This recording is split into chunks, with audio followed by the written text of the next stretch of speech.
$180 and under. But Nike's had so many sales on their app for Thanksgiving and now Christmas, so that's why I bought the Hirachis and I bought the Luka threes.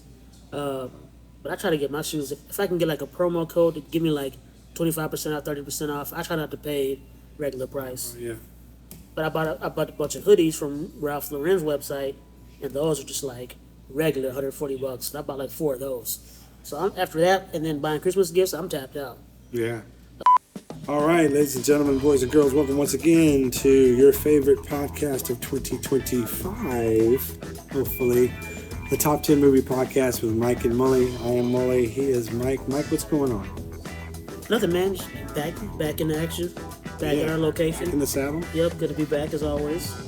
And coming up on the end of the year, and Christmas time is in full swing as we're recording this. And so you know what that means when we are in these final couple weeks here of the year. It's time to go over our list of the top 10 movies of this year, 2024.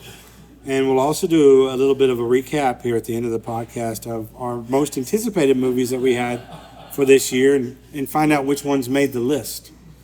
And so, Mike, when you were getting prepared to make this list, I know it's a list that we are actually preparing for all year long and really kind of checking off those movies of, wow, this could be one of my best movies of the year. We're doing that constantly. What was your take, and just maybe review the year itself in movies? Where does this rank amongst the previous years, and what did you think of this year's crop of movies?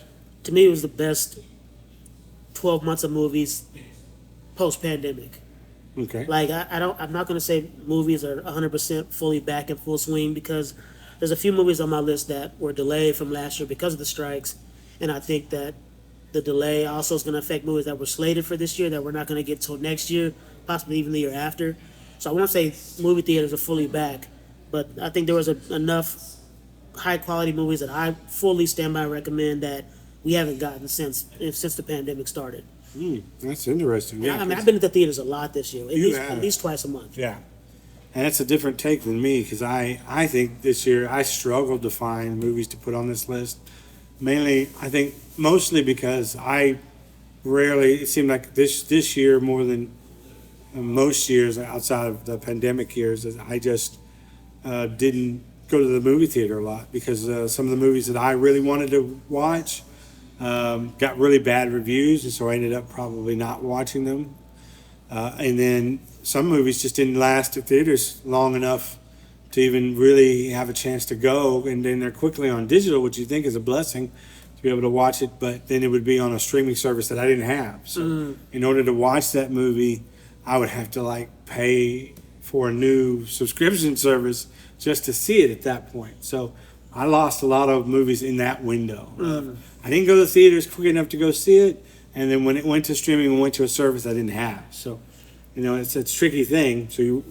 But I was still able to cobble together a list of 10 movies that I think are the best that I saw this year.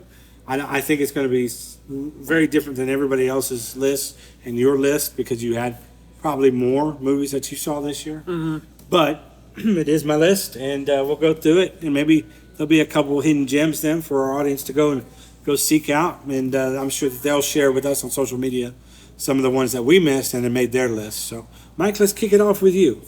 Right. What's your? Is this in any particular order? First of all, no, but this one would be number one on the list if it was ranked. If there was an order, it would be number one. I've been talking about this movie all year long, and I'm pretty sure you know what it is. I think we both probably have it on our list. We probably do. This is Dune 2. Dune 2. Yeah, yes. By far the best movie, the biggest spectacle on the big screen of 2024. We had Oppenheimer last year. We had Top Gun Maverick. I think that was also last year. Those are the two biggest spectacles of that year, and those are the movies. Those are the movies that tell you this is why we can go to movie theaters. Mm-hmm. And if we had to pick one movie off of my list that why we go to the movie theaters, it's Dune 2. This is like whatever generation this is. We have millennials, boomers, Gen Z, all that stuff. Whatever generation we're in now, this would be, I think, their Star Wars. Yeah, I know it's a bold claim. It is, and I'm going to go and make an even bolder claim. If they stick the landing with Dune Messiah, hands down best franchise ever. Wow, Ever. that's huge. Better That's than huge to say. Aliens, better than Star Wars, better than The Dark Knight, better than Iron Man, Captain America, better than any trilogy we have out, better than any franchise we have out. This will be the one. Good night. This was the greatest payoff to a first movie setup I think I've ever seen. Like, I mean, if you saw Dune 1, then you know Dune 1 was a lot of story, a lot of universe character building, and it was just a setup to Dune 2. So I went into that already knowing that information, whereas if I didn't know that, maybe I would view Dune 1 differently, but it was a great setup. It had an amazing cast, and they built on that with the second one. And to me, everything that was mentioned, teased, breadcrumbs all in the first one were all paid off, and then some in Dune 2. And they even leave some threads to kind of pick up on with Dune Messiah. But everything was off the charts with this movie. The performances, the action sequences, the composition, the framing, the acting, the story, the character arcs for several characters in this film, top notch. And I think it also gave us a good look at actors to continue looking out for, I'd say for the next 30, 40 years. Yeah. Timothy Chalamet, Zendaya, Florence Pugh, Austin Butler. Yeah. She had a really small role in this, but Leah Seydoux, she was also in the latest James Bond No Time to Die. She was the love interest. Okay. She had a small part in that, but I mean, she's one of those young up-and-coming actors I think to watch out for. I mean, this movie knocked it out of the park on every level. I loved that it was almost 3 hours long. Give me the long movies. I love it. I don't have anything bad to say about this movie except for the fact that I have to wait for part 3. That's it. Yeah, and I would say that if I had one criticism of the movie, maybe it's just the story is pretty convoluted, and you have to. I don't think you can see two and not see one. I think it needs the introduction. I had a friend recently tell me that they just couldn't get into the movie. Really? So I think there's a barrier to entry because of just. For the first one throws a lot at you, and a lot of names and the House of Atreides and this, that. And so that helped, I think, to soothe into 2, but I don't think you could just jump into 2 like you can some other movies. Like, give me an example Of, something you could jump into in the middle and understand what's. I think that it could be argued that Star Wars New Hope and then The Empire Strikes Back are so starkly different in contrast that they can almost be seen as 2 separate movies that aren't connected because of how the first movie ends in what is essentially the climax of what most typical one film franchises would be, but 2 takes a starkly different, darker tone, and it ends in one of the greatest cliffhangers in cinema history, if not the greatest. So whereas 1 just ends with a super victory lap and everybody getting medals and blowing up the Death Star. So I think that would be an argument as far as why it might not be on, for me and for others maybe, it might not be on the level of those kind of trilogies. If it does completely stick the landing on 3, which I totally anticipate that it will. But also I think there's a recency bias to it as well, because we've just seen it this year. It is the best movie I think of this year. It's taking full advantage of all the youngest and most talented actors that we have, on top of them being a wonderful supporting cast, some proven character actors, and on top of it, all the special effects.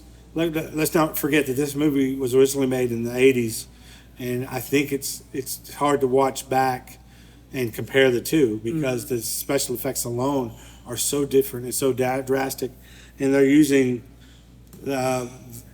special effects in a way that I think we're used to seeing it on television even now, but it's the height of what we have special effects wise at the moment. So it's incomparable to the previous version of this, and I think it's the best of everything that we have right now. But that would be my one little argument with it, is a little bit of convoluted story wise, hard to kind of catch up with what's all going on, whereas Star Wars is, especially the first movie, is pretty simple. It's like there's an evil empire, we need to go and defeat it, and then we do. That's simple.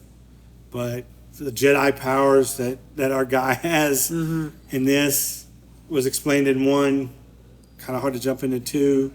And the fact that I've heard feedback from people that 2 was hard for them to get into. So, there's it is what it is. I'm judging all those people, by the way. Oh, it just makes Harshly. you. But I do, even I'm not a fan of. I wasn't looking forward to Dune. I thought it was better than I thought it would be. I thought Dune was good, and I thought Dune 2 took it up another level. Like I was surprised at how much I really enjoyed Dune 2. So I'm with you that I think it's the best film of the year, and that's not coming from someone who's not a huge fan of Dune or the world. But the filmmaking is some of the best I've ever seen. The cinematography is wonderful. The acting is top notch. I'm vested in those characters. I thought Austin Butler might have done a better job in this than he did with the Elvis movie. Yeah. I liked him. He was the biggest takeaway from this. And Florence Pugh, I enjoy her in most things. This one, I was a little divided by her performance. And not that she's bad. I don't know. Maybe I'm getting to a point where I like her as an actress so much that I can't buy into her character as much. I don't know that her as the princess. It seemed to ask for a little bit more muted performance than the one that she gave. But Well, I think we'll get more from her because I think what they did, I thought about this last night. yeah, The same way they set up the Zendaya character in Dune 1. yeah, We got hints of her, and she's in the last 10 minutes of the first movie. And she has this whole arc in the second movie. She's all throughout. Whereas Florence Pugh's in this one, just a little bit peppered throughout. yeah. And I think with what's set up in 2 for Dune Messiah, we'll see a lot more from her. I think you'll have a better gauge of how you feel about her character moving forward. Yeah, but I think what one of the problems with that is that in order for her character arc to really get to where I think I don't know the story myself, but I have the feeling that she's become this very powerful character. Is that it felt like she was powerful now, so she has nowhere to go from me. And I would love to have seen a more muted performance for her so that then I could believe that character arc more when she grows into that powerful role. But she Gotcha. felt very, like when she's in it now, she already feels pretty powerful and headstrong really early on. And as a princess in this world that they've built, it feels like people are oppressed or they are muted or they are more the reason the movie works for me is it's an underdog story. It is a guy that came from nothing, well, not connected from nothing, but he kind of rises up the ranks to become what's kind of I know that he's a prince, but it's like a prince that no one, like, it's kind of a small, frail guy and becomes this powerful Jedi, basically. It's the way that his arc is, and I feel like I would wanted Florence Pugh to follow a similar arc in the way that she was. You know what I mean? But at the end of the day, it is Dune. It is the best film of the year in my opinion, and those are just some very small nitpicky things that again could get paid off in the next film Yeah. to look genius. I'm Like, thinking, I didn't I'm thinking understand. it will. Hoping it will. Yeah. Yeah. Good. Well, that knocks off 2 out of our list. The biggest surprise, I'm gonna start off with my biggest surprise of the year. My biggest surprise of the year was a movie I wasn't on my radar at all. It was not on my most anticipated list. I don't think anybody knew about this movie until it actually came out and word of mouth started spreading about how good this movie was. And it wasn't anything, it probably on the surface, it should not have been on a list like this because Jason Statham makes these kind of action movies all of the time, right? Like they just go, they're almost like straight to what we used to call back in the day, straight to video movies, right? Yeah. They're like straight to streaming now. Like it's not, he seems to have a lot of these movies ever since the Transporters. He seems to have just gone into this kind of action movie genre direction. But I was super surprised early on this year with the movie called The Beekeeper. And that's again starring Jason Statham. Jeremy Irons is in this movie. Josh Hutcherson and Minnie Driver are in this movie. It's directed by David Ayer, the guy that did one of your favorite movies, Fury. He also did End of Watch with Jake Gyllenhaal and Suicide Squad. But Beekeeper is about a former operative who is considered a protector of, I don't even want to say the government, because he can operate outside of the government. Basically, he's a keeper of society, and when he feels like the morals of society have been transgressed, he has the authority to go outside the law, outside the government, outside of any regime, in order to infect his bees and make the colony right again. So he's like one of a handful of beekeepers, and in this particular case, he's a former beekeeper, and he is spurred by the death of Felicia Rashad's character, because of she was scammed out of money she was holding in a trust for a charity, I believe, and she got scammed, and so the beekeeper tracks down the scammers, and then really tracks them all the way to the top to cut the head off of the criminal organization, and it ends up the person that's at the top is the son of a very high-ranking official. I'll put it like that. There you go. There you go. But this movie, it should not have been. This movie should have been just a normal Jason Statham on Netflix, maybe starring Jennifer Lopez. Yeah. You know, one of those films. And it was actually a great callback to the action movies of the 90s and early 2000s. Like, it was pretty simple in the way that it was told. It was just it was a cool little organization that he was a part of, to get to understand that. And then it was just about him chasing down and tracking the guy that was in charge, and finally ending up where he did. And a lot of great action scenes, obviously what you expect with the John Wick foo that's going out there now in every movie. So the action's on point. And although it might have been a formulaic movie in some people's eyes, it was a great callback, and it just something about the film was surprising and refreshing and nostalgic. So The Beekeeper makes my list.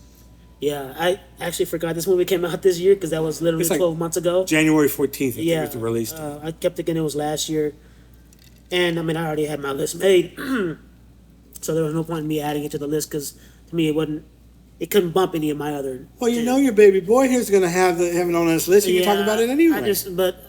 So you had a nitpick for Dune 2. Yeah. My nitpick for this is, and I don't even think it's a nitpick. I think it's kind of legitimate. Like, Yeah. I couldn't stand Josh Hutcherson's character in this movie. Oh, I agree. Yeah, I kind of. So I guess that game maybe that's Then the big a good thing. Like, it could be that that was supposed to be that way. Yeah.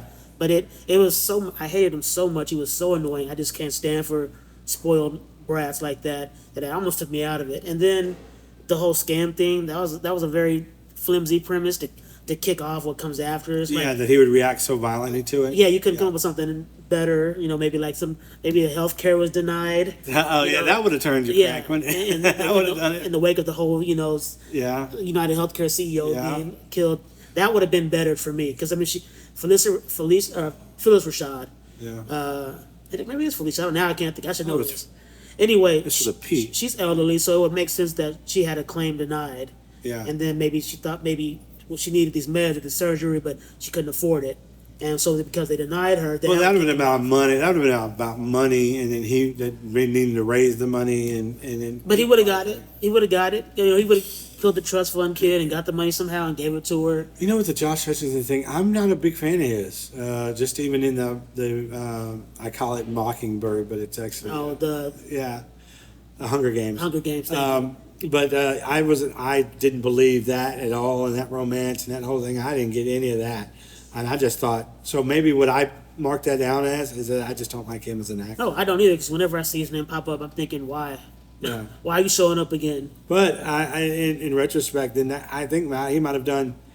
The fact that I didn't trip up on that might have been that. This might be his best acting performance for me, because I didn't trip over it as much. True.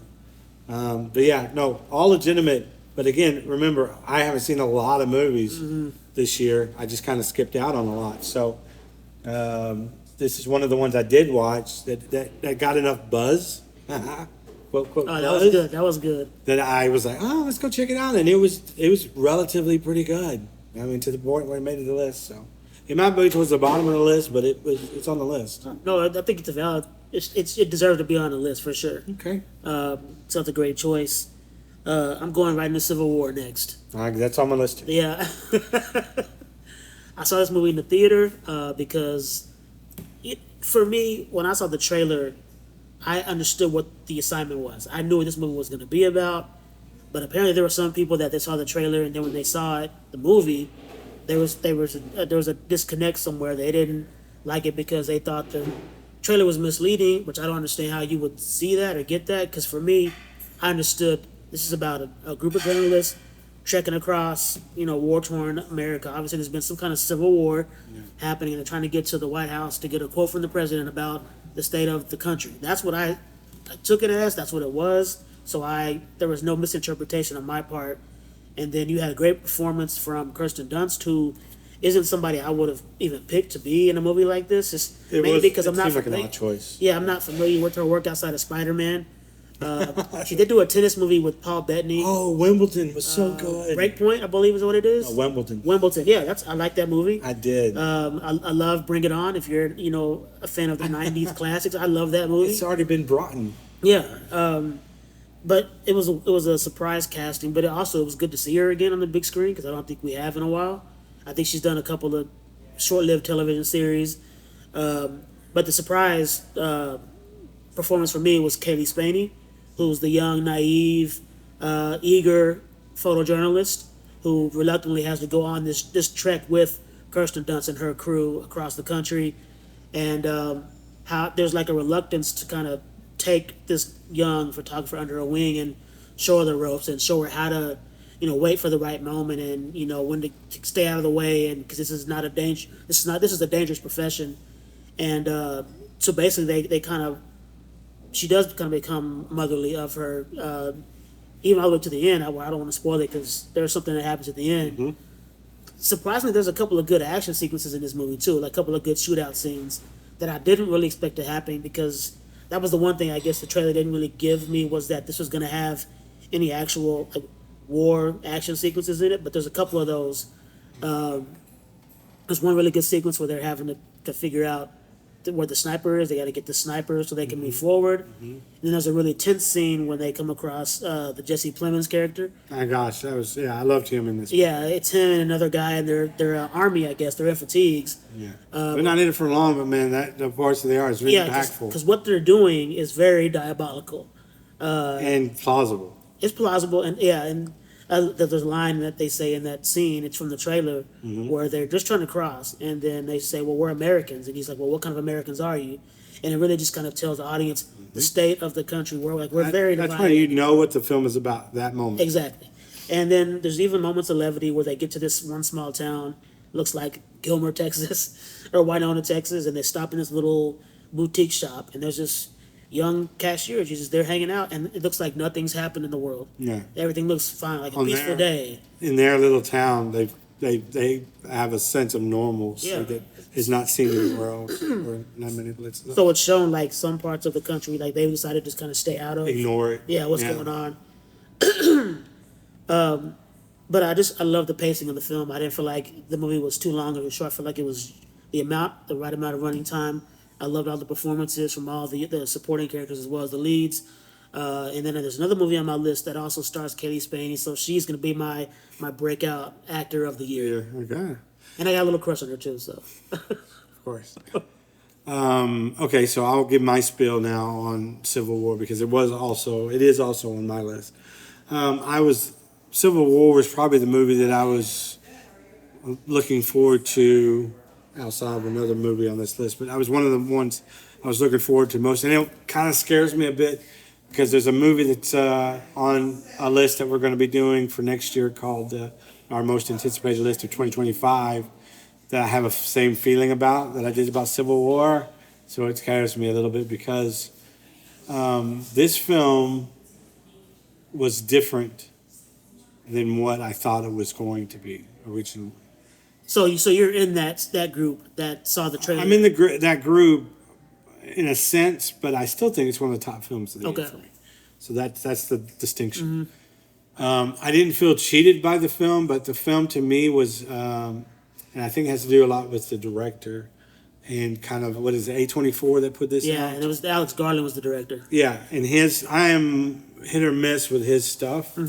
Well, some of the other films that he came up with, Ex Machina Loved it. and Annihilation Loved it. and Men. Hated it. We talked about that on our So- spooky season podcast. So and I am Ex Machina. I loved it.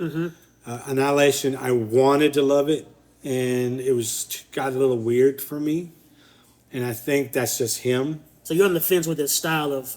So Civil War, I wanted more of, or I was hoping more Red Dawn than what I got. Oh, okay, yeah, we did talk about this before. Yeah, I Yeah. remember you said that. I wanted it more. I wanted to see.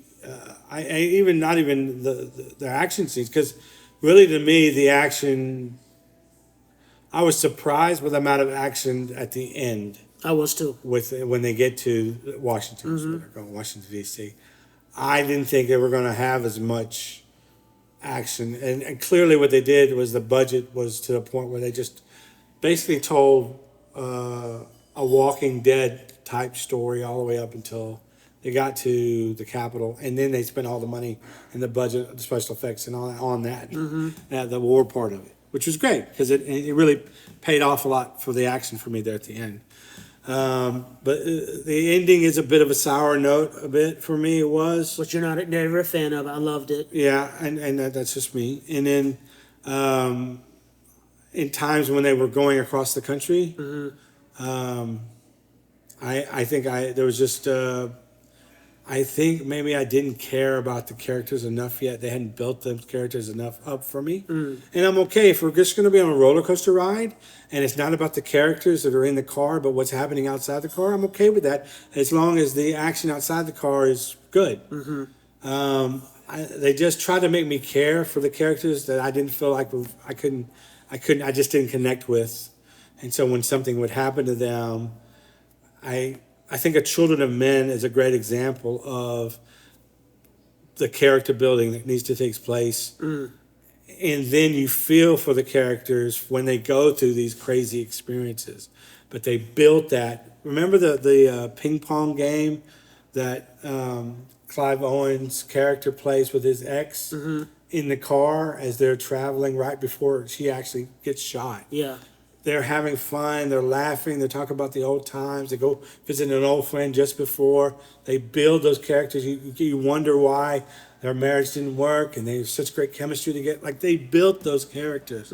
I didn't feel that way about the photographers and the news people in there. I didn't really care. And Kirsten Dunst gives a very muted performance in this movie. And she's like, I think that was part of the story, of course, is that she's dead to everything. She's seen everything. But that doesn't endear her to the audience at all. So when things happen to her or things happen to other people in the car, it didn't, what did resonate the most with me was the Jesse Plemons. Is it Plemons? Plemons. His character was like, I thought it was, he swallowed the screen. Like he just, when he's in it, I can't see anything else. It was so good. And so menacing, and the power the little power, but the power that they yield in that moment, it's pretty crazy. And how they get out of it's kind of unbelievable, but they do. Ultimately, it's still on my list because I love the premise. I didn't care for the way they put the story together and the lack of character building to bring me connect with them. But at the end of the day, it's still a film that I want to see someone else do. That's the thing, I think. Like, I like the idea. I didn't like the execution. There are parts of it I did like. But at the end of the day, like, I was hoping Nick Offerman would have a bigger, better role than he did. And he just became a blah by the end of it, kind of thing. But I would still love to see more movies in this genre of a war in the United States and how that would look. And I was fine with the entry point being photographers. I thought, or news people, news journalists. I thought it was a great end. Just made me care about those people before things happened to them. Well, if you want more war in America, I mean, we got drones popping up all over the country, so maybe you're gonna get the real thing here I pretty mean, soon. literally, they're so inexpensive, and kids operate them. It could be just a bunch of teenagers. You're so Who knows? optimistic. It's a lot more sinister. Let me No, tell you. Anyway. no, I'm not optimistic. I think they should be shooting those things down with rocket launchers. That's my, but just gotta as leave long as that it's no for- collateral damage, I'm all right with shooting all of those out of the sky. I got a bad feeling, but that's a different podcast. Oh, all right. That's mic off, mic on, mic Yeah. off, mic. Yeah. All right. So that was yours, although I did speak a lot about it because it also was on my list. But I think I looked this up, Mike. You know, there wasn't very many superhero movies this year. Typically, we are Praise bombarded the with Lord. it. I know you hate them. We don't hate them. I don't hate it. I just You're not a fan of them. yeah. They didn't have there very many. You know, they just kind of slowed the brakes. The DC universe is still under the brand new direction of James Gunn, and that takes time to kick off to make those movies. I know that we've got Superman coming from him next year, and that'll kick off their new DC movie universe. And then Marvel kind of just took a break after some I don't know, bad losses is the way to put that, but some lower tiered efforts after following Endgame. There's been a lot of hit and miss when it comes to the Marvel movies, and so they're taking a step back a little bit and not producing as much. But I think they did produce one of the best movies of the year. And the more that I've watched it since, the better I think that it is. And that's Deadpool and Wolverine. I mean, Deadpool and Wolverine, you put those two characters together, you know it's going to be very popular. And it was absolutely over the $1 billion mark on the $1 billion movie. And Oh, it did make $1 billion? yes, Okay. it's well over that now. And you know, this is just two. I don't know if we can consider them superstar actors, but certainly two A-list actors who have definitely soloed movies individually before in the past in their most iconic characters. That's the biggest key. Mm-hmm. They're both playing roles that made them the most famous and are their most popular roles. And you put those two guys together, and you're going to have at least interest in the movie, if not a guaranteed, probably at least making its money back. And it did so much more than that. So saying that there, it's on my list, and it's near the top of my list too, because I do enjoy superhero movies, and I had anticipated this like many Marvel fans and superhero fans have been anticipating that the moment that they announced that they were going to do this movie together on social media, like 2 years ago. That's a lot of hype to live up to. I don't think it lived up story-wise to the hype. Can you? Oh, is that off the wall already? Okay, it felt like there was something rocking. Okay. It might have been my chair. Oh, yeah, it's real squeaky. Most of that'll get knocked out, but you may hear some of it. It'll be fine. All right. So when you get these two superstars and their iconic characters together, you know there's going to be fireworks. You know there's going to be interest. But for me, the story it kind of fell a little short. But the whole thing is comedic, and it breaks the fourth wall constantly, and so it's very tongue in cheek is the way that I would put it. So you don't go to these movies looking for strong storylines and character development. You go in for the laughs and the action, and you get to watch these two characters come together. And what was essentially at first thought to believe a road trip type movie between Daredevil and Wolverine and Deadpool. You said Deadpool. Sorry, Deadpool. Excuse me, and Wolverine, and it really was more of about their relationship. Wolverine's like troubled past, Deadpool's attempts to be a hero, but you know he's always getting in, his mouth is really getting in the way of that a lot. And then how those two mesh together, really awkwardly, but somehow by the end of it become friends. Mm-hmm. And then the rest of it's really about cameos, and you know, getting to see things we've always wanted to see as fans, or even things that just like characters we haven't seen in years come back. That's really what it's about. And what it and in those in on that checklist, it check marked everything. The nostalgia was there, the fun, the goofs, the laughs, the cameos, the harkening back to old characters, and introducing some new ones. Like Cassandra Nova. So it checked all those boxes. But basically, it was just a rip roaring fun time at the theater. And if you're a Marvel fan or a superhero fan, it just took it up another level because of all the nostalgia and all the characters that popped up and the little Easter eggs.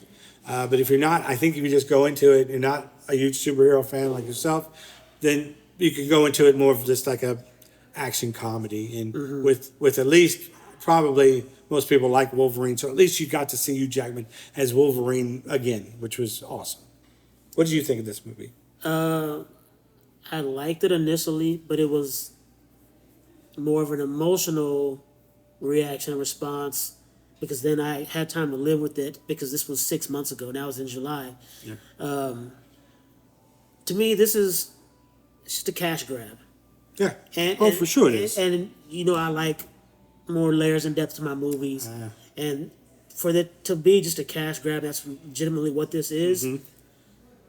I mean, it's okay when you look at it that way. When like I said, the plot's very thin. Yeah. You introduce one of the most powerful characters as a villain for a one-off movie. Basically, she's like the villain of the week. Yeah. But she should be and could be so much more than that if you're familiar with her in the comics. For me, this movie, I could shut this movie off after the battle with all the characters. I could shut it off after that. I don't need the rest of it. Really, to me, it really did drag after that. It was just a lot more of Wolverine and Deadpool fighting, and then and here's what I didn't like about it. They go up against all the Deadpool characters. Yeah. I didn't understand that because they can't die. None of them can die. So Right. I didn't understand how that was supposed to be such a cool moment. You're going, it's Deadpool, Wolverine, they can't die. Going up against all these Deadpool characters. And they go through this little the side scroll was cool, but to see them fighting all those people, knowing that nobody can die, didn't hold any weight for me because there's no stakes in that.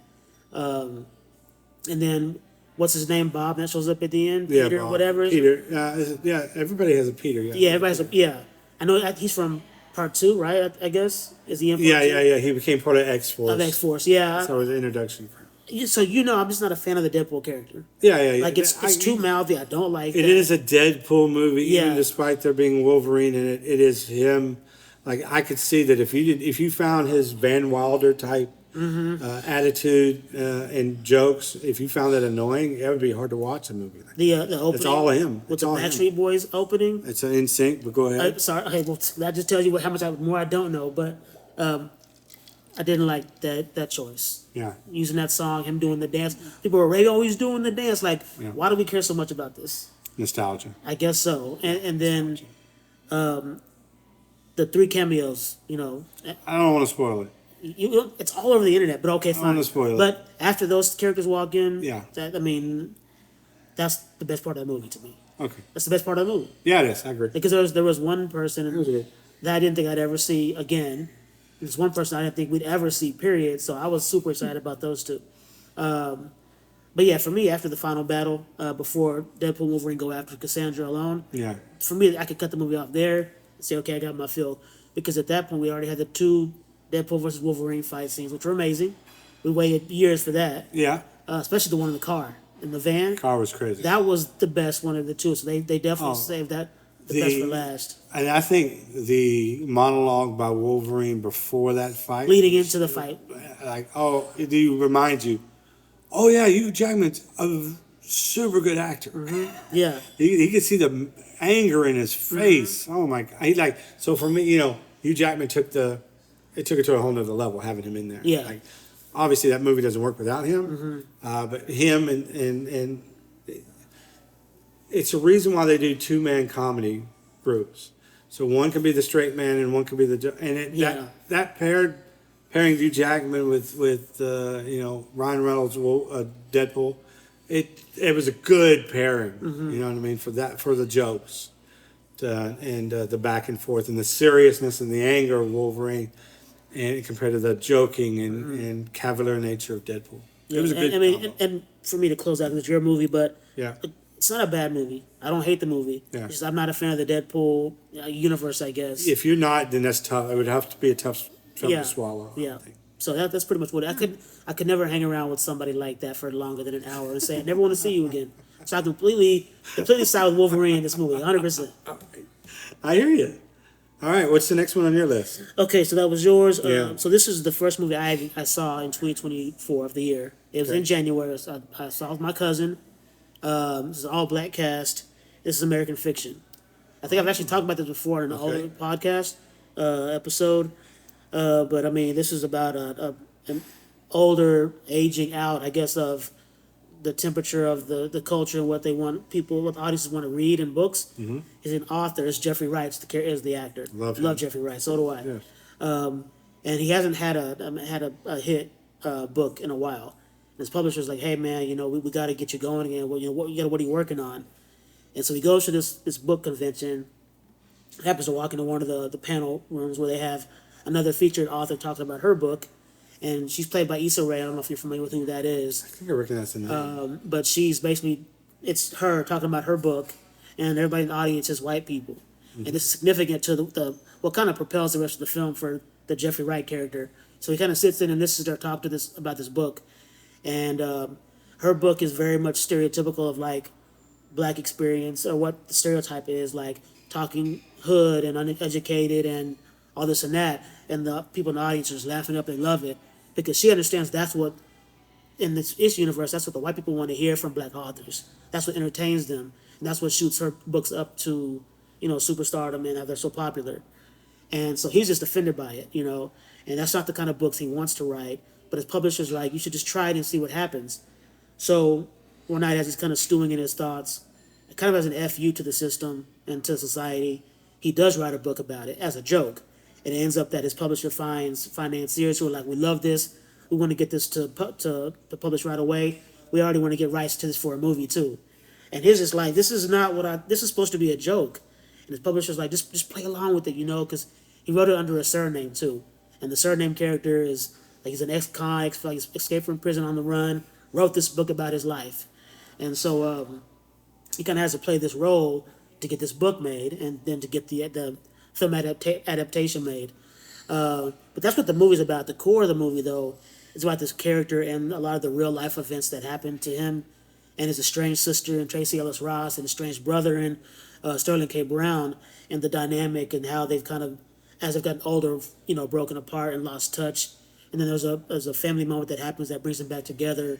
And for me, the movie's more about the characters and the relationship, and then the plot about the book and all that is kind of takes a step back from that.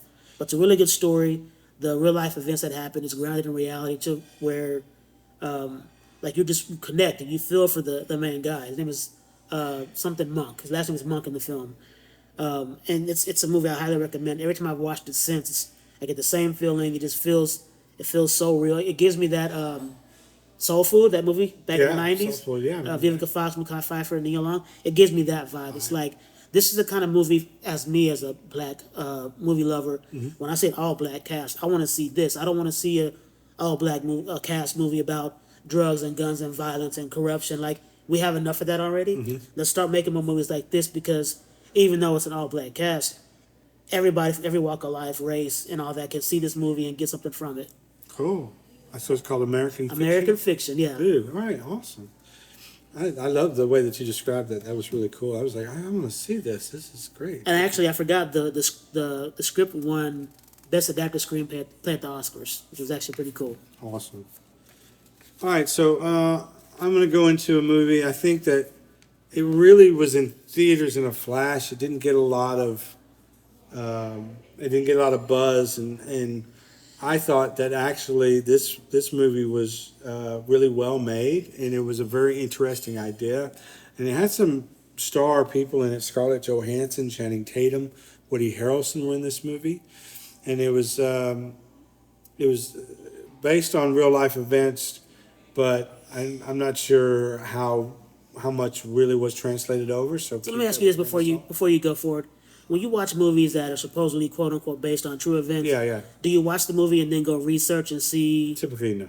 Okay, so you don't have any interest after that. No, not really. I know maybe that's because I've seen enough of those, and I've done it in the past to know that a lot of it wasn't true. So it ruins the experience for you. I think initially I used to when I would first go and they would say based on a true story, and then I would go look at the true story, and the true story wasn't anything that really matched up.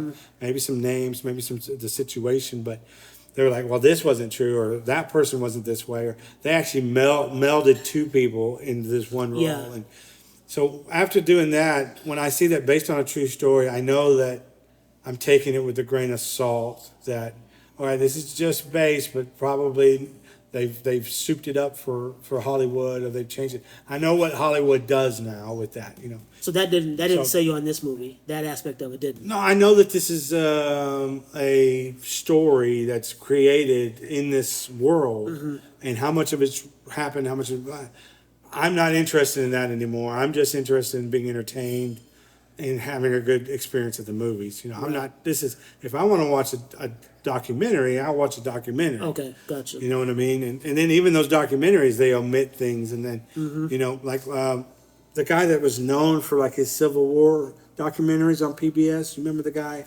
Like he's still everybody at home screaming the name, but he's like the guy when it comes to those kind of. He was pretty critical of the Michael Jordan documentary, not Air. Oh, the last dance. The Last Dance. He was critical of that, and it didn't have anything to do with the documentary in itself, but the fact that Michael Jordan was an executive producer, and he was like, you can't. He was very adamant about you not having the person that the documentary is about be any part of the aspect of that movie outside of interviews maybe, but having any say about Final Cut or anything that's taken in and out, he's like, to me that disqualifies it almost Yeah, no, as I a agree. documentary, because Michael could say, I don't want that in it, or I don't want that, and that's not a true representation of it. He was talking about a project that they worked on. I think it was Leonardo da Vinci, and some of and excuse me if I'm missaying who it is. It might have been Van Gogh or something.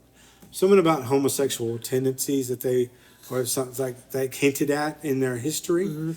And when they came out with the documentary, they hinted at it, but they didn't really just all out say that he was whatever sexuality was, and there were people upset by that. But his argument was that that's because they never really did know. There was indications maybe, but other people have gone on to see that as truth, where he's staying kind of vague in that because they don't have the information. So, thank you.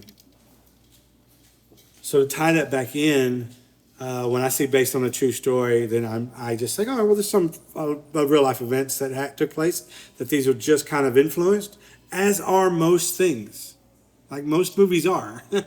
They're influenced by real life events or real life experiences. They might not be in the same scenario, they might not be, but it's all influenced at a certain point by real life. Even sci-fi movies have sometimes there's some things that are just people things that just happen in real life anyway. But all that being said, which is going way out there, so let me drag it back in. When I see that, Mike, it doesn't trip me up about, I want to know what's true and what's not, what's that. Typically on those movies, what they'll do is, based on the true story, at the end of the end credit movies, they'll show you photos of the actual people and then tell you what their outcomes were in their life. So then that'll help tie it in some, but even that doesn't necessarily mean, I think, I'm like mad about what they didn't get right and what wrong, you know what I mean? Anyway, so the name of the movie that's on my list here is called Fly Me to the Moon. Stars Scarlett Johansson, as previously mentioned, Channing Tatum, Woody Harrelson. Directed by Greg Berlanti. And Greg Berlanti's really known for the Arrowverse. He's, the Lois and Clark, The Flash. He's all that superhero stuff on the CW, but he's done more than that. But that's really what he's known for. This is about a marketing maven, in Scarlett Johansson's character, who is hired hired for NASA. Let's put it like that. in order to increase their public image, so that the mission that they're trying to attempt doesn't get budget cut and canceled. So the NASA in this version of the movie, they just really have bad marketing. And what they need to do is they need to sell NASA to the people, and that's what she's brought into them. She's like a marketing genius, but it's all because she was previously, and her mother was a con woman. So they were able to con people Right. into believing and selling them things and doing. So she uses her, not illegal way, but she has her con ways of doing things to get it to the point where we need to interview astronauts, but we also want to interview the engineers and the mathematicians, the people behind the scenes. But the people behind the scenes are very nerdy. They're not photogenic. So we're going to hire Hollywood actors to be those engineers and those mathematicians because they're attractive. Basically giving NASA a facelift. Yes. Okay. And so Channing Tatum is one of those engineers. He's like head of one of those head over those engineers and things. He's kind of like the guy that runs the station when the rocket launches. He's the one that's on the mic, telling people go for launch and all that stuff. He's kind of like that. He's like a director. He's like some kind of NASA director. And then they have a love interest there between those two, but they are very much at odds at first. And she kind of feels like, she's struggling with herself, the phony part of herself, but also she's really good at what she does. But she's also a woman in a very man's world at the time. This is like in the 70s? 60s, like 60s. Okay. And it has that tone, that feel, and to be a very strong-headed kind of woman in that situation, and she does a really great job of that. So, thank you, Linda. And so it's she does a wonderful job. Scarlett Johansson does a wonderful job in this movie. Channing Tatum does a wonderful job. Woody Harrelson has a really nice job in this as is kind of a CIA, the guy that hires her, kind of like on a third party situation. Okay. They have their own interest in NASA being successful. As they often do. And so they're the ones who want this facelift to happen, and because they need approval from certain senators in order to get the funding that they need and to be able to do what they need to do. To do that, NASA's got to be more presentable and got to sell it to the American people, and that's what she does. So without spoiling the movie, because I kind of was on the fence when I first saw the trailer for this. Yeah. Because I'm a big Scarlett Johansson fan. Yeah. Channing Tatum, either way, love Woody Harrelson. But listening to you talk a little more about it, about some things I didn't know that the trailer doesn't show. Yeah. It kind of has piqued a little more my interest. So without spoiling it, Yeah. does the movie eventually tell us why this character's hired to give NASA a facelift? Yes. Is there another reason that? There is. Okay. There's a secret or darker reason to do it, and then it even I was going to say dips its toes. It doesn't. It goes full-fledged on to the moon landing being fake. Okay. They dive into that. So there's some of that in there too, because because it's the con is on, and they know they've hired a con on us. The con is on, even the con of we've got to beat Russia to the moon, even if we have to fake it. Okay. And we got a great con artist right here that's Right. ready to go to con the American people. This is a PTA movie? Paul Thomas Anderson? No, Greg Bernal. Oh, you did say that. I'm sorry. Yeah. Yeah, no, Gotcha. yeah. Okay. Do you know if this is streaming somewhere?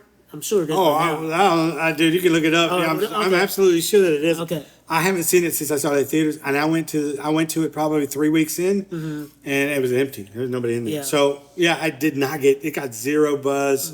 I don't want to overhype the movie. It is a romantic. There's definitely a heavy romantic, but it is stylized. I thought it was shot well. The acting performances were on point for me. Channing Tatum was a little dulled in his performance, but I thought that paid off pretty well. Okay. Because he is playing a straight laced, I think, former Air Force pilot turned NASA director, I thought he did. He didn't pull me away from the story at all, which I think sometimes that he can do. But you are reminded he is. I think he is a good actor too. I mean, there's like the more that he's been in movies, I think the better he's gotten. Because when he was initially introduced, I think it was in like Step Up. Yeah. Yeah, I don't know. It was. I didn't know if he was more of a Magic Mike, if that was more what he is. He's just eye candy for a lot of women, or if he was actually a good actor. And I think that he's trending in the good actor. I think that early Brad Pitt type stuff happened to him, where in Thelma and Louise, you're like, well, is this guy eye candy? Yeah. In yeah. Legends of the Fall, it's just this guy. Is this guy just good to look at? Is that why people like him so much?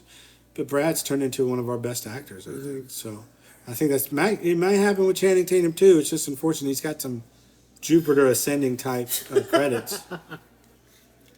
Thanks for reminding me about that movie, that it even exists. I appreciate that. But Fly Me to the Moon, I think it's just a nice, cute little movie that if you're a big Scarlett Johansson fan, I think it's a must. Okay. Because I think it's one of her best performances. Well, I mean, you have her and Woody Harrelson. I think that's enough for me based on what you told me as well. So I'm definitely going to check that out. Cool. All right, and of course, it's now time to enter the horror section of this episode. I fully expected it. I actually have 3 horror films on this list, which says a lot about the genre because it's often kind of pushed aside, cast aside as like the stepchild of cinema. I want to know what Mike's 3 best horror films of the year are. All right, so just do all 3. I'll draw all 3 together. Go ahead. So I just want to say that this year really showed me that indie horror is like breaking free, breaking through, and is going to overcome like big budget horror films in every way. This might be the golden era for that. I think so. And I didn't know this until the other day, but the A24 studios, they've been in existence for 12 years now. Golly. Yeah, but I was not familiar with A24 until maybe 3 or 4 years ago, right around the pandemic. But they've been cranking out a ton of movies in a lot of different genres. So I initially thought they were just a indie horror production company, but no, they're doing a little bit of everything. But they've got this movie called Maxine that stars Mia Goth. And this is the end of a director's T. West. This is the end of his trilogy, the Maxine trilogy. So first you had Pearl, then you had X, and then you had Maxine. I never saw Pearl, but I did see X earlier this year, and actually I didn't like it, but I only saw it because I knew it tied into Maxine. And when I saw the Maxine trailer, I was 100% in because it's L.A. in the 80s, so in the backdrop you have the Night Stalker, which was a real thing. I saw that documentary on Netflix, one of the best true crime docs I've ever seen. So just a tidbit for the listeners: if you're looking for a true crime doc, look up the Night Stalker doc on Netflix. So his character, or his real role in the film, is in the backdrop of this movie. So you know that he's out there, and the whole premise of this movie is Maxine. She's an adult film star, and her dreams and aspirations are to cross over to mainstream and become an actual Hollywood movie star. And but with what happens in X, the movie prior to this, there are some things that from her past that are kind of coming back to haunt her. There's somebody that's after her, and there's a private investigator that's kind of keeping tabs on her and approaches her and is basically trying to get her to stop what she's doing. And that character's played tremendously by Kevin Bacon. I think if you're talking about, you need like you always take your word, swarmy character, Kevin Bacon is the guy. Give me a swarmy guy. Yeah, I've seen him play that character so often. It's like, that must really be him. But no, Mia Goth, to me, she's like, even though she's been in 3 films in this trilogy, this to me was like her movie. It all stood on her shoulders.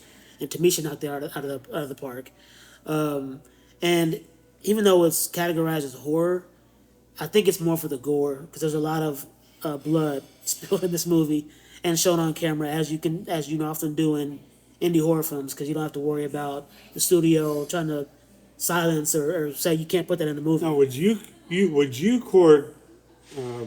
categorize this as horror, or is it more? It sounds more like, to me, based on your description, as more of like a thriller. It is, or a crime. I would say thriller, psychological horror. Okay. Like some of the movies that I had you watch for our spooky season. Thank you. I've been trying to forget. The Moonlight Man still coming to visit you. No, God, no. But yeah, so this, to me, I would categorize it more as psychological thriller, psychological horror, that kind of thing, because there is somebody that's out there tormenting her, coming after her, and we don't know why until the third act. And I think it was a great payoff. It didn't feel cheesy, it didn't feel rushed. I mean, the movie's not even 2 hours long, so it's rare to even watch a movie that's an hour 45, and this was about an hour 42. But I felt like I got everything I wanted out of it based on the trailer. My cousin knows I love horror films like this. He sent me the trailer. I was like, trust me, this is already on my radar. I'm definitely watching this.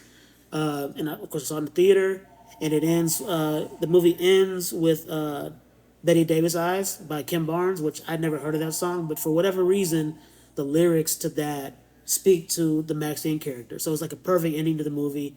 The lyrics fit perfectly with the story that we got across the trilogy. And now I got to go back and watch Pearl, and I'm looking forward to see what Mia Goth does in the future. Nice. All right, what's the next horror film there in your trilogy? Next one, this is Oddity, true horror film for sure.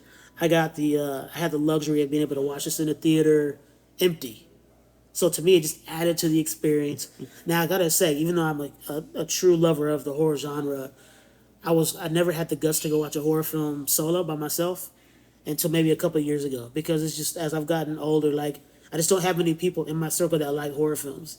So it's like, okay, because I can wait for this to be on streaming and then not have the full experience of being in a theater with the lights out and that kind of thing, or I can just man up and then just deal with it, right? So that's what I started doing a couple of years ago.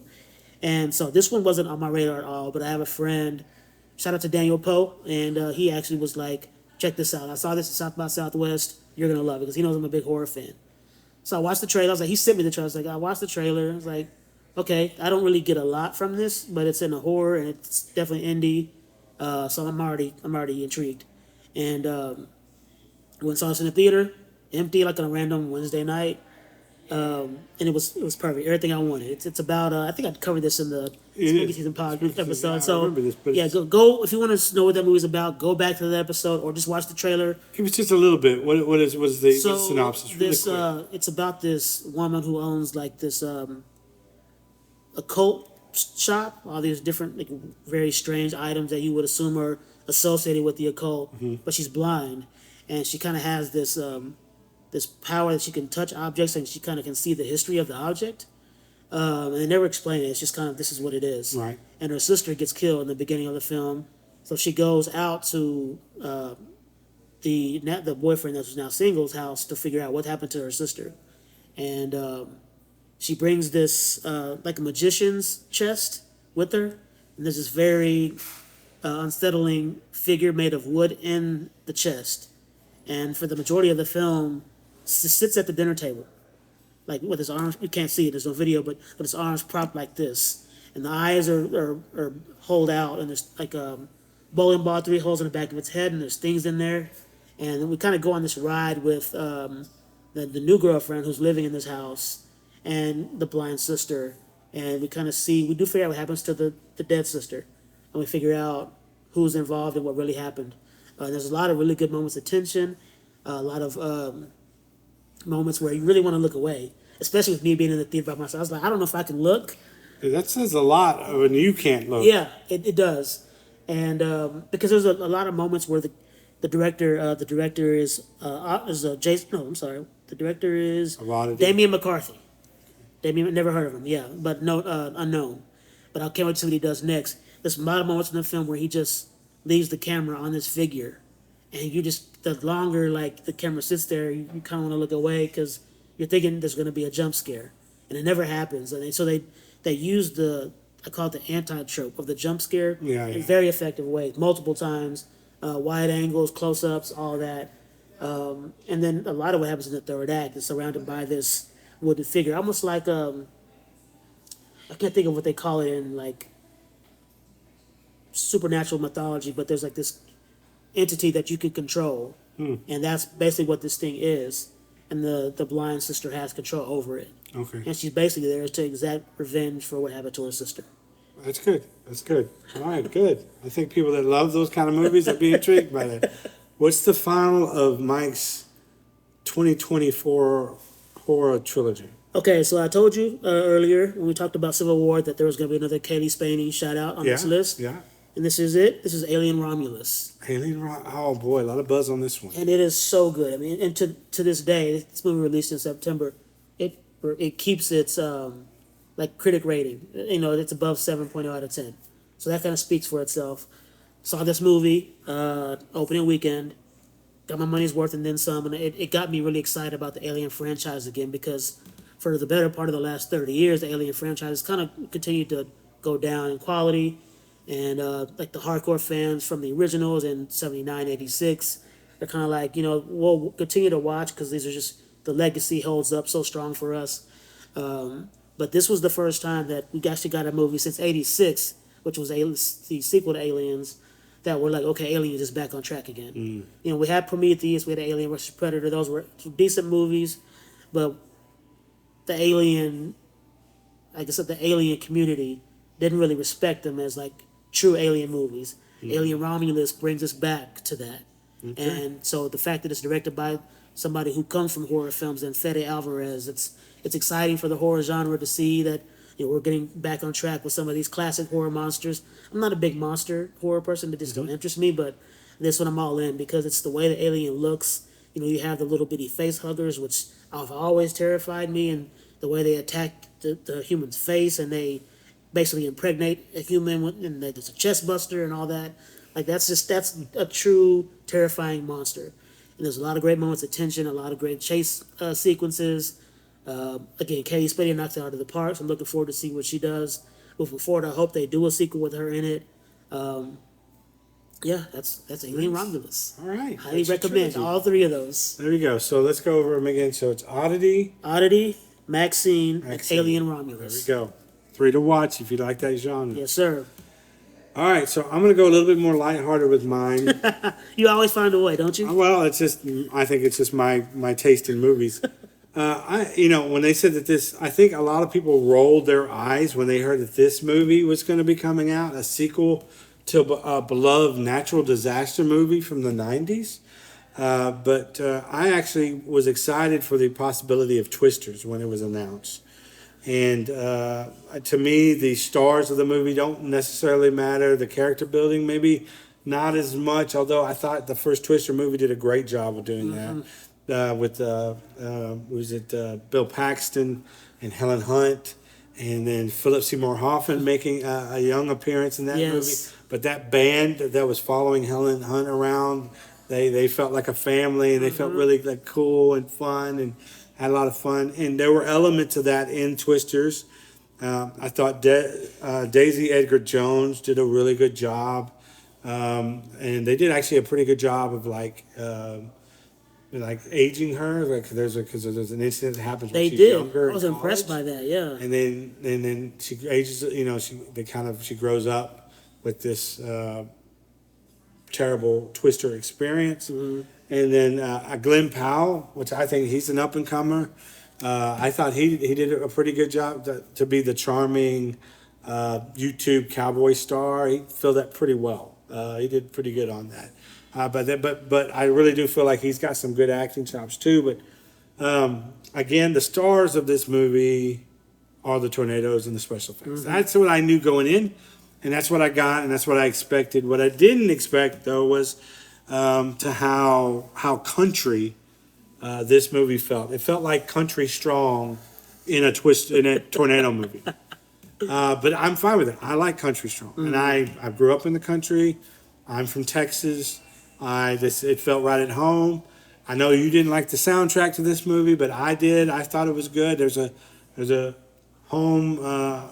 Can't Take the Home Out of Oklahoma song that's in there that I really gravitated towards. It's a little heavy-handed to me, though. Heavy-handed for sure. Fit the film. I would say that it fit the film. Yeah. But ultimately, I think a lot of what connected to me to this movie personally was just I recognize where it's the people, and I recognize the places, and it's like home. And then just I love the fun-loving YouTube aspect of the Glenn Powell character and how they're shooting rockets up into tornadoes and like doing wild stuff, and then they fully come together and what I think is a believable good chemistry between the two to kill a tornado and and the whole action scene that takes place afterwards. I thought it was a really good performance by Anthony Ramos. There's a new Superman that's coming in David Cornsweet, I believe is his name, who looks a little bit out of place here as a kind of a nerdy meteorologist type guy because he's huge, big muscled up dude. It feels like for that kind of a thing, but it didn't. Again, the characters and the actors don't bother me as much because the star of the movie is the weather. So I thought it did a good job for what it was. I was always just going to be a popcorn summer flick, and that's what it was. Nothing more, nothing less. I had a good time with it, and it is a good time to watch. If I have to choose between the two, I'm watching Twister, the original, over this. But I don't think that this movie damaged that legacy at all. I thought it was fine and fun and country. Yeah, I actually forgot this movie came out until you just mentioned it. But You and your sister watched it. yeah, like my whole family, we all went because it was like, well, it came out around some weekend we all were home. But It was in anyway, July. It was so like it might have been around 4th of July. Then. Might have been. Yeah, because we were all home. But I think it was late July. I'm thinking about it, but maybe Yeah. not. I don't know. I know what it was because it was around my birthday and my parents' anniversary. Oh, okay. So y'all that were makes all sense. home. Yeah. Yeah, the movie was all right. Like you said, the star of these movies is the natural disasters, Yeah. the tornadoes, the weather. I did, however, like I believe Daisy Edgar Jones like had a feel for the weather, could tell when the tide was turning, when Glenn Powell's trying to figure out which way to go, and he's talking to her to fill out which way that we need to go for our channel, and she misdirects him on purpose, but she gives him enough to where you think, okay, she's legit, she knows what she's talking about, and you believe her. So I was impressed by that. There were the sequences with the tornado where it was serious. I was in those moments 100%. Especially when they get to that, it's like an oil refinery, and then you have the fire tornado, Yes. and you think one of the characters, I'm not going to say it, might die. That was a really good moment. That's probably one of the best sequences of the film. I did like the ending, how the climax is in that old theater. It's being torn up, and all that's happening there. Because ultimately it becomes the entire idea of what they're doing is to like get pre-warning and to protect people. Yeah. Try to do the best they can or to try to literally kill the storm before it can kill people. Yeah. Or hurt people. But I mean, it was, at least like I said, the soundtrack was really loud.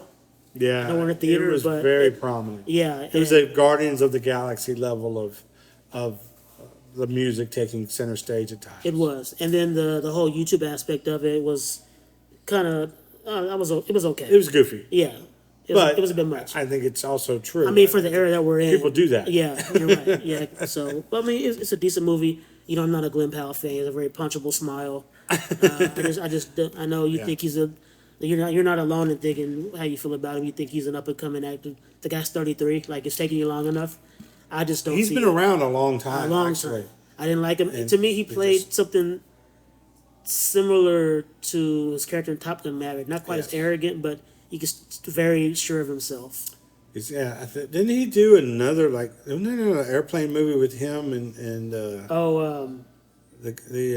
actors on the outs right now? Jonathan Majors. Yeah, who I really do like. I like him. Yeah, well, I heard that movie was good too, but Yeah, but it was like two airplane movies with Grim Powell. It's like two back-to-back pilot Yeah, movies. yeah. Oh, that's kind of. And now, he might be typecast. Actually, though, he is doing. Glenn Powell is doing. The Running Man. He's doing The Running Man, but he's also doing. He's doing a character that Eli Manning played. It was like Powers is his last name. Eli Manning, the quarterback for the New York Giants, dressed up as a college walk-on to try out for the team for this for his YouTube channel or something, some social media thing that he did, and he called himself Chad Powers, I think is his name. And he just went in there and he had like a mustache and a mullet and he was like disguised. And now that was so popular, they wrote a TV series named Chad Powers about, and Glenn Powell's going to be in it. So look, my point to that is it does look silly. I know that Mike, you should see Mike ran out. So much disappointment on his face and shaking his head. Again, he could be one of those, like we're going to see as the older that he gets, the maybe the more acting chops and ability that he has. And although I don't think this Chad Powers thing is going to be the thing that does that, at least stretches him in a more comedic direction because it's a comedy. It's going to stretch him into a more comedic direction. So maybe we'll see more aspects of what he can do. We'll see. You guys let me know because I won't be looking for it. Yeah. I All hear right. you. I mean, it's a solid choice though. Okay, Twisters was mine. What's your next one? Okay, so this is another psychological thriller. Mm-hmm. Not quite horror, but I feel like this one stood out enough to be separate from the other three that I listed previously because it's not really a horror film. It's a pretty straightforward narrative. This movie's called Longlegs. Oh, I've heard this. Yeah, so this is about an FBI agent, and she's a profiler, and she's got to track down the serial killer. And throughout her investigation, she realizes there's also some the occult is involved somehow in this, and it actually has ties to her past with somebody that's close to her. And we go on that journey, and we discover it as she discovers it. And I love movies like that. This movie makes you feel very isolated, very cold. It's very moody. It's shot like in the dead of winter, wherever they shoot it. It feels like somewhere like in the Midwest, like Michigan, or maybe like somewhere on the like the East Coast, like a Maine or a Delaware, Kind of like a Massachusetts. Fargo type feel. Yeah, it does, and also like a True Detective. Very heavy X-Files elements, which I thought the Bone Collector came to my mind. some of that too. Yeah, for sure. So it's got elements of all that. And so when you have all that, for me, I'm all the way in. I'm not familiar with Maika Monroe, but she's the protagonist in the film. Nicolas Cage is the serial killer. Longlegs, that's his name. So Nick Cage. the opening of the film is a somewhat introduction to him in very disturbing makeup because that's just what he wears in this film.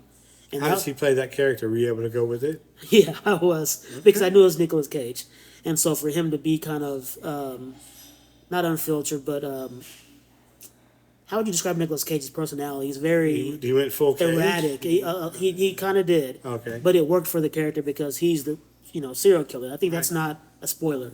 But what is a spoiler is the makeup he wears in this to make his face look very different from what we know Nicolas Cage would look like in real life, and that's done deliberate. That was actually part of the marketing. Was you'd never seen Nicolas Cage like this before. He gives a different performance, a career-defining performance, and the first time we see him in the opening of the film, The Hook, we only see half of his face as his face enters frame, and then it cuts to the opening credits. And I love that. So the next 30, 40 minutes of the film, you're just waiting to see what his face looks like, and you're building up to meeting this character that is being talked about and who Maika Monroe's character is after. And so you start to kind of, based on what you saw in the beginning, kind of try to picture what it looks like in your mind. But it's unsettling because there's a reason they cut it. Because you see enough to where they go, that's not our normal looking face. So that when they finally do give you the reveal of his full face, for a few seconds you don't really know. Like you think, I should probably look away because I don't know what's about to happen here. And because the occult's involved, you don't know if he has like special powers or abilities, or is this going to turn into like a paranormal demonic movie. So I won't spoil it because it's not a horror film, so it doesn't go that route all the way. But I highly recommend it if you like movies that are about chasing a serial killer, like a Seven. Or there's a movie with Michael Fassbender and Rebecca Ferguson called The Snowman. True Detective elements, like I said, X-Files. It has all those elements to it. It's shot clearly in the wintertime. Like the trees are barren. And it adds to the atmosphere. Of the movie. 100%. And that's what I loved about the movie. And her performance, she has like she kind of is almost like a Fox Mulder type. Like she has this instinct and intuition. She can kind of figure things out that most other agents can't. She has an uncanny ability for that. So I highly recommend it, just based off of all that alone. Longlegs. Longlegs. Nice. Good choice. Okay, so I want to go and take my movie in kind of a very different direction. But this is a movie made by a former stuntman who, really what is a love for stunt movies. Now, I was looking forward to this movie, and I didn't quite get what I wanted from it, but it was still entertaining enough, and they poured enough into this movie for what it was, which is a love letter to stuntman, for me to put it on the list.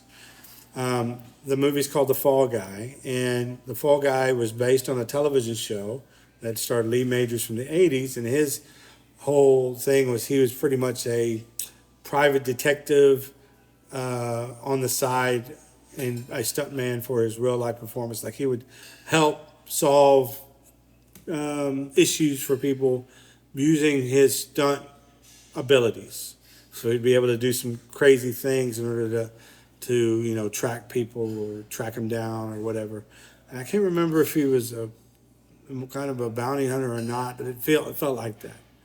But yeah, it felt like kind of what the A-Team did a little bit. They would just people with issues would come to him and he would solve them. Or I don't know if he was tracking down bail runners or not. It's been a long time since I've seen it, but that's not what this movie is about. This movie is about a stuntman who suffers a.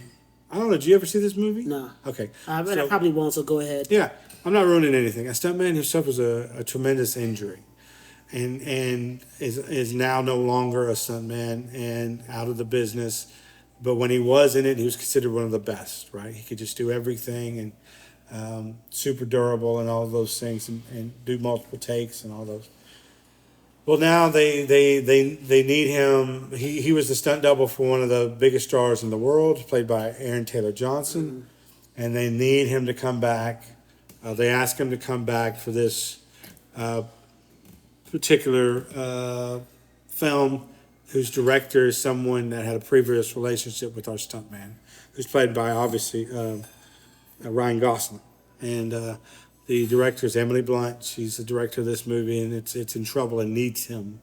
And he's been out of the game for so long because of his injury, and so then he comes back to help, really essentially to help her, although they've had a falling out. And then that's kind of where the movie takes off, and there's a whole twist that's happening with Aaron Taylor Johnson's character. And the romance between Ryan and Gosling and Emily Blunt's character is really kind of the main focus of the movie too. There's kind of a split storyline there, but then in between are all these. It's almost like because a former stuntman is like, let's just do all the craziest stunts I've ever thought about doing in between the two, and it kind of is that. So, look, don't go into this movie expecting anything like crazy. Like it is a strict, if you go into it strictly not for the characters necessarily, not for the storyline, but just as a love letter to stunt people and the work that they do in Hollywood, I think that it accomplishes that. All the rest of it is kind of shiny fluff and doesn't always to make sense, or doesn't always. There is a storyline, there's some twist to go, but it wasn't super impactful. And these two people, they clearly love each other, and it's going to be inevitable between the two of them, you feel, and all the obstacles that he's got to go through and she's got to go through to get there. He just kind of feels ancillary to the stunts. So this is just all right, let me see where the level of stunts are right now from a guy who was part of, John Wick, Atomic Blonde, Bullet Train, all part of those films. That guy, let's see what he can do with Ryan Gosling in a stunt-oriented movie. And that's why you would go see it. Yeah. The spectacle of it. So, again, like Twisters, very similar. The star of the movie, in this particular movie, are huge stars, but that's not really the stars of the movie, is the stunts like it was in Twisters or Tornadoes are. So that's how you'd have to really go see this movie in. If you like Ryan Gosling, if you like Emily Blunt, then you'll be happy to see them again. It's not their greatest performances, particularly Ryan Gosling. I thought it was a pretty dull performance from him. And he was supposed to be fun-loving, and I didn't have a fun-loving time. And this sounds like, why in the world is this on your list if you're having such critiques of the movie? Because I was looking forward to this movie so much, and it just didn't fulfill my lofty expectations of it, but it doesn't mean that it isn't a solid film. It would be at the very bottom of my list, probably the top 10. There just wasn't much that, again, popped off for me this year. So it's teeter-tottering if it even makes the list, but it's on it ultimately, and it's good just for the stunt parts of it for me. All right, sounds like a hard pass for me. I'm glad I Probably. didn't see it. Sorry. Yeah. Are you a big SNL fan? Yes. Oh gosh, I want to see this movie. Okay, so I'm not a huge SNL fan, but I've seen enough to kind of know the. Can I clarify? I'm not a modern day SNL fan. Also But in modern the day. back, in the past. Well, go ahead. Also, like in the '80s. In the '90s, particularly with the Adam Sandler, even the Will Ferrell stuff. I just thought it was better then in this new. Than what we have now. In the new, I would catch it. I'll catch a skit every once in a while on YouTube. Mm-hmm. But I think the best part about right now, where the real gems of Saturday Night Live are right now is the news. The Weekend Update. The Weekend Update. Yep. That's where and I love it when they write jokes for each For other. each other. Yep, that's Colin Yost and Michael Che. that's my favorite part too. Those are my favorites. Yeah. Okay, good. So you do have some history of the Oh, yeah. of the show. So anybody who is not familiar, it's a show. It's a skit show that shoot live, and they come up with all these skits, and they have all these. This show's produced a lot of actors who've gone on to be in Hollywood films, like you mentioned, Will Ferrell, Adam Sandler, Yeah. Bill Murray. Bill got Murray, started. Chevy Chase, Dan Chevy Chase, Aykroyd, yeah. Garrett Morris. I mean, the list goes on and on. Steve Martin. Steve Martin. No, not Steve Martin. Sorry. I want to make sure I get that right. Steve Martin. No. Well, I was thinking, also John Belushi was another one of those big, in the original iteration of the show. So all that to say, the movie that's on my list I'm talking about is called Saturday Night. Right. And this is, again, one of those supposedly based on a true story about the chaotic 90 minutes leading up to the very first taping of the first show at SNL. And so the lead protagonist in the film is Lorne Michaels, who was the creator of SNL, if you're familiar with that. This is 1975, so we're talking over 50 years ago now, over 40 years ago. Good Lord. And so, Almost. Yeah. I mean, At almost 50. At 50. yeah, 50 years 49. next year. Yeah. So you have other characters in this film. Dylan O'Brien plays Dan Aykroyd. I don't know the actor's name, but he plays Chevy Chase, and you believe it's Chevy Chase. You believe Dylan O'Brien is Dan Aykroyd because they're not the main focal points of the movie. They're basically side characters in this film. So who's the main? It's the guy that's Lorne Michaels. Lorne It's Michaels. about him because it's about him having to organize this whole night, make sure everything goes off without a hitch because they're live, and basically everyone in this whole film is coming to him for his approval. We need to get this going. Do you know where this is? You need to cut this down because we have. And the network wants to shut it down. Yeah, they don't they're not believe sure in it. about it. Yeah. Yes. So the A execs bunch of young people doing something exactly. bold and new. Yeah. And it ultimately turning out to be one of the most successful runs on television ever. You got J.K. Simmons and Willem Dafoe are part of that whole studio exec board. They kind of come in and show up and just That's some tough execs right yeah, there, to man. see how things are going. And the movie ends with everything going off without a hitch and the rest is history kind of thing.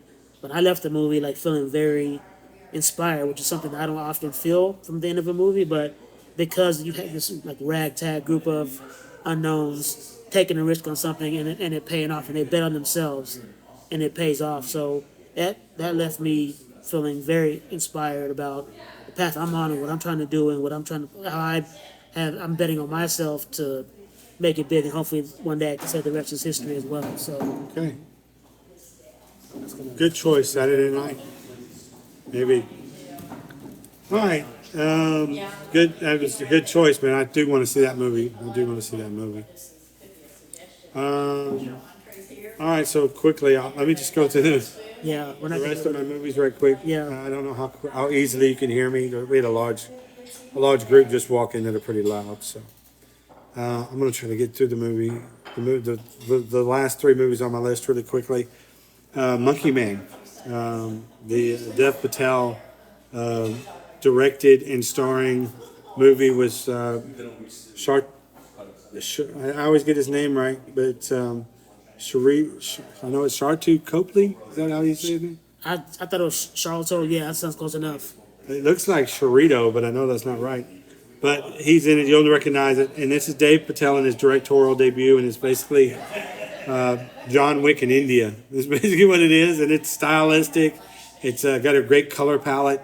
It's got a lot of great action, and I think it's heavily influenced by that culture and the film culture that's over there. But it is. I think it is a great opening directorial debut. Discovered, I think, in part by Jordan Peele of I Jordan. think he produced it. And producer in the sense that he saw it and said this needs a bigger audience to see. And I think in that way is how he's been named producer.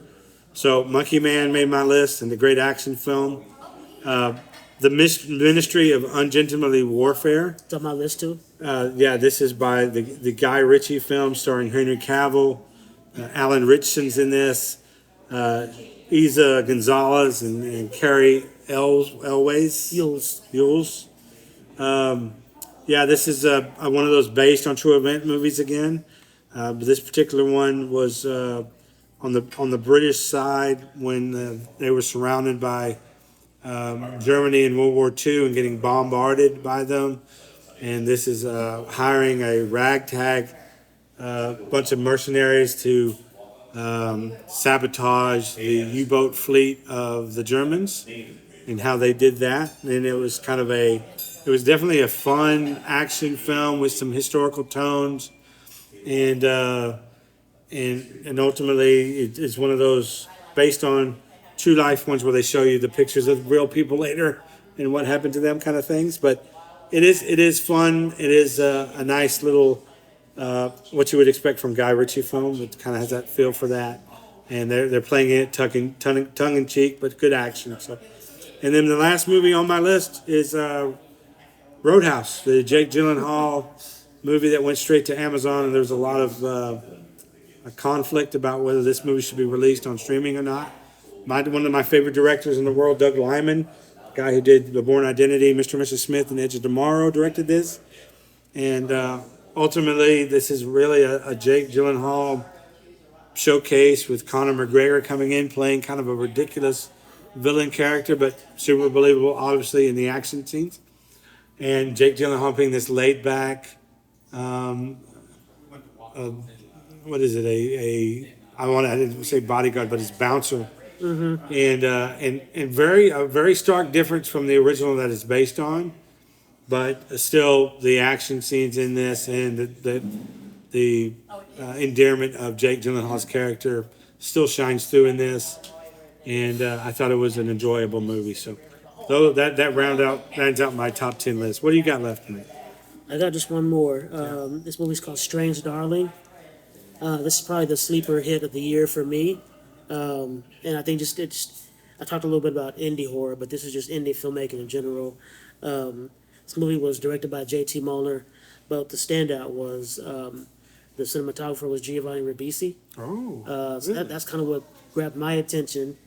And I think I literally watched this on a whim. It was like, oh, I'm bored one night. Let me see what's out. Because there's a few theaters that'll show movies that haven't been widely marketed or advertised. This was one of them. And it just so happened that this particular movie came with like a pre-recorded Q&A at the end of the film with, I can't think of her name. She was in Gerald's Game. Carla? Yeah, Carla Gugino. She is the moderator for this little Q&A with the director, with Giovanni Ribisi, and the two leads, and Kyle Gallner. If you've ever watched Smallville, he was the Flash. Yeah. Oh, but I love him. He's also in Smile 2, two other things as well. And then the female lead, which I should know her name, I should have wrote it down, but she's really, she steals the show in this movie. There's a big plot twist in this movie, so I really can't say much about the film, other than this movie's shot in 6 sections and it's mixed together. So we start with, sequence 1, and it highlights sequence 1, or chapter 1, whatever. And Kyle Gallner plays a police officer. And so he and this girl, she's a prostitute in the film, they apparently met at a bar, and sparks flew. So they're in his car talking, and there's like a lot of verbal cat and mouse and flirtations that's going on before they actually go in and do the deed, basically. But they bounce back and forth, and you're getting different pieces of the story, and you're having to put it together. So I like the film because it forces you to pay attention. It's a smart movie. It's not one of those turn your mind off, enjoy your food and watch. It forces you to pay attention and to think. okay, we're in this sequence now. I have to remember this has happened, or no, this we haven't got the rest of this story yet, so you don't know how it plays out. So the only sequences of the film that play out in chronological order are the first and the end, the sixth. So 2 through 5 are mixed up, and so it's almost plays out like a play, like a stage play. It's just out of order. But it's a great story, and it's really hard to talk about it without giving it away. If you haven't seen it, it's I highly recommend it though because it's something we haven't seen before. The lighting choices, the shots that Giovanni Ribisi comes up with, are there's some things we haven't seen before, and it excites me as a filmmaker, as a cinematographer for what movies can do moving forward with virtually no budget, with virtually no name stars or lesser known actors. It's just exciting. So, all right. Well, quickly now, I want to just go over. Oh my goodness, this guy always has extras. No, this is not extra. Actually, we told them we were going to do this. We were going to go over Yeah. which movies of this list are on our most anticipated from 2024, and which ones didn't make this list that we were anticipating. So, Deadpool 3, Roadhouse, they were on my anticipated movies list. So was Civil War, Fall Guy, and Dune Part 2 and Twister. So they all were, in fact, some of my most anticipated movies and ones that I did, in fact, put on my top 10 list. So that was like seven Like, movies out of your 10. 6 or 7, yeah. And the ones that didn't make it, though, that I was looking forward to that didn't make this list was Gladiator 2. I simply didn't watch because of all the bad buzz, and I got recommended just don't watch it. Mickey 17 and The Ballerina both got pushed to 2024. That's right. So I wasn't able to watch either one of those. And the one that did come out that I didn't watch, that I was one of my most anticipated lists was Wolves with Brad Pitt and George Clooney, which was an Apple Plus exclusive. And I was also told that wasn't any worth watching either. So I haven't seen those yet, and I'll make my own judgments at some point. But the initial buzz from that didn't make me want to jump out of my skin to go see them. So what made your list from the most anticipated in 2020 from yours, and what didn't? So I had Dune 2 that made the list. Ghostbusters Frozen Empire I never saw, so still await to pass judgment. But from what I heard, it's very mediocre. A step down from Afterlife, which I really enjoyed. So I'm probably not going to go back to this unless I'm really bored. Immaculate, which I saw, didn't make the list. Furiosa didn't make the list. I saw it, was disappointed. Immaculate, disappointed. Abigail, saw it, was fun, didn't make the list. There's too many other good movies ahead of it that kicked it off the list. Civil War made the list. Monolith, I wanted to make the list. I saw it maybe a month ago. Really enjoyed it, but left too many open-ended questions. Didn't explain enough, so didn't make the list. Okay. You'll Never Find Me, another one of those great setup, great story, one location for the whole movie. Minimal lighting, and so I love the way they shot it from a technical perspective. Left too many open-ended questions that didn't get answered. Didn't make the list. Wolves, saw it, didn't like it, didn't make the list. And the last one that doesn't come out till Christmas Day is Nosferatu. Obviously, when you guys hear this, isn't been released yet, so waiting to pass judgment. But I am hearing a lot of good things about it, so it may make maybe honorable mention. But I don't foresee this taking anything away from my actual top 10 best movies of the year. Awesome. That was a great little summary right there, dude. That was all expertly done. And so now, this is the end of the year for us, and we've had a great year on the podcast. We thank you for listening and being with us, and hopefully continuing with us on this journey into next year. The next podcast, the one that you're going to be hearing soon, and the one that we're going to record soon, is our most anticipated of 2025, and then hopefully, God willing, by the end of next year, we'll be having a similar episode to this, and we can talk about which ones made our list and which ones didn't. So be sure to look out for that podcast coming at some point here, and as we start the new year. And Mike, maybe just quickly, like a little summary of what did you think? How did our podcast do this year, and how much did we grow, and what did you think of just this year in general? Definitely some ups and downs. I think there's definitely room for improvement. I was glad we finally did say, let's just make this happen, and did it. Yeah. Because I think one of the biggest obstacles creators face is actually just doing it. You can talk about it till the cows come home and then nothing ever happens.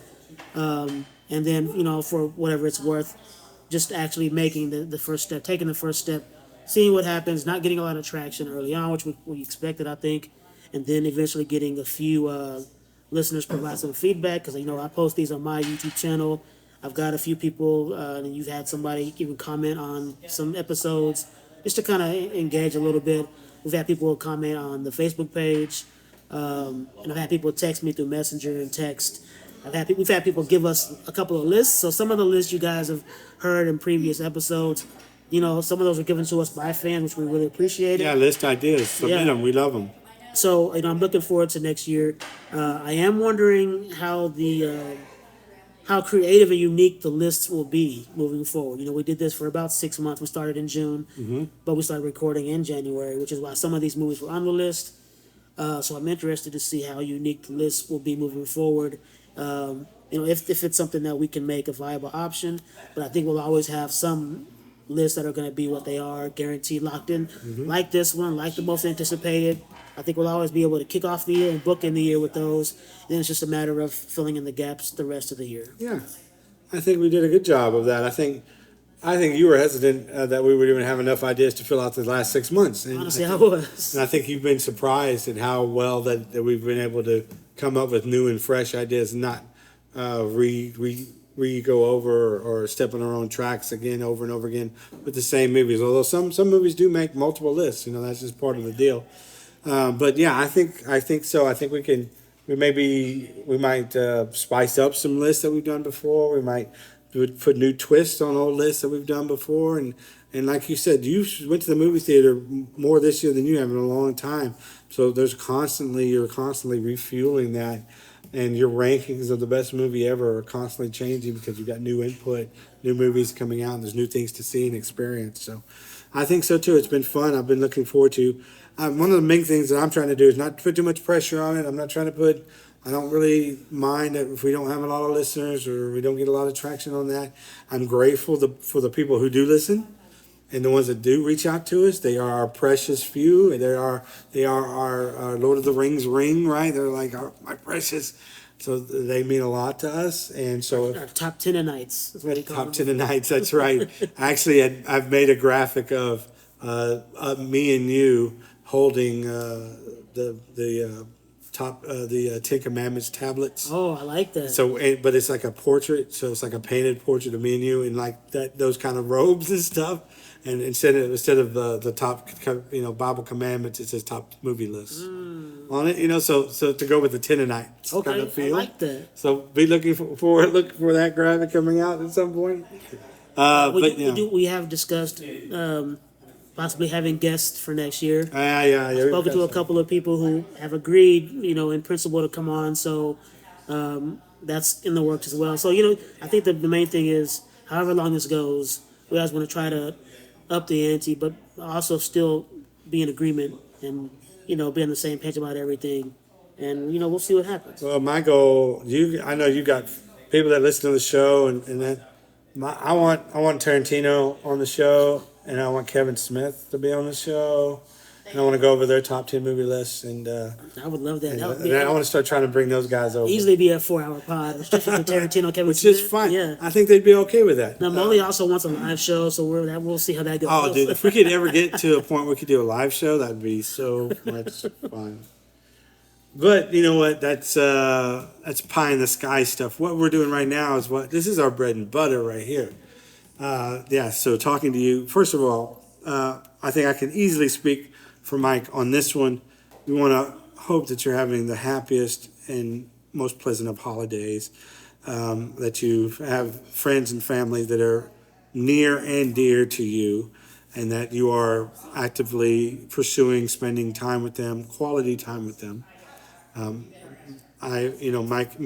has been really comforting me, and as I've lost someone really close to me recently, and it just makes it more evident how much spending time with those that you really cherish and love is important and should be in the forefront of our minds. So my Christmas wish for all of you is that you have great and have garnered great relationships, and that you are spending these really precious times with the people that you love, and gather them around you, and don't be so quick to want to go on to go do something else, but really give yourself time to really soak in all those wonderful moments that are fleeting for all of us. So please take full advantage of Christmas this year and your loved ones and being around them, and remember that everything changes, and enjoy the time that you have and what you have in the moment. So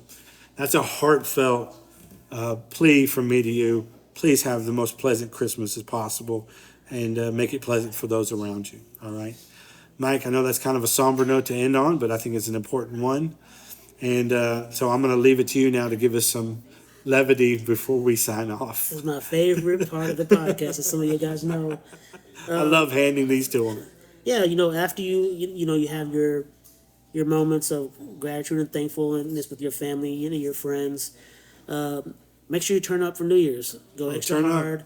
Make sure you have a DD though, because the police will be out there. Oh, Lord. And their only goal is to spoil your fun. We don't Here want we that. go. Here we And go. if you do end up in jail, you have plenty of episodes to go back and listen to while you're in there. You can turn maybe some other felons on to us, and maybe that can steer them on the right path. Also, make sure if you want to jaywalk, go ahead and jaywalk. To take that extra shot. Go ask the girl for her phone number. If she says no, go to her sister. If she says no, go to her friend. Okay, so again, I have to say the views of Mike are Mike and Mike alone. They're not representing in any way the corporation that is Mike and Mike. Thank you so much for listening. Guys, have a wonderful holidays. We will see you in the new year, and we thank you for just being the listeners that you are. And for those of you that are liking too, please reach out to us on social media. Let us know you're listening. Give us your ideas. Give us your top 10 list. Give us your movies, your favorite movies from this year. We want to hear them, and we want to interact with you. So thank you so much for listening. And you know what? Have a great holidays, guys. We'll see you in 2025. Later. Cheers, peace, visa ha, Nostrovia. Cheers, bottoms up, all that. Balloons. Turn up. Turn up. Turn up.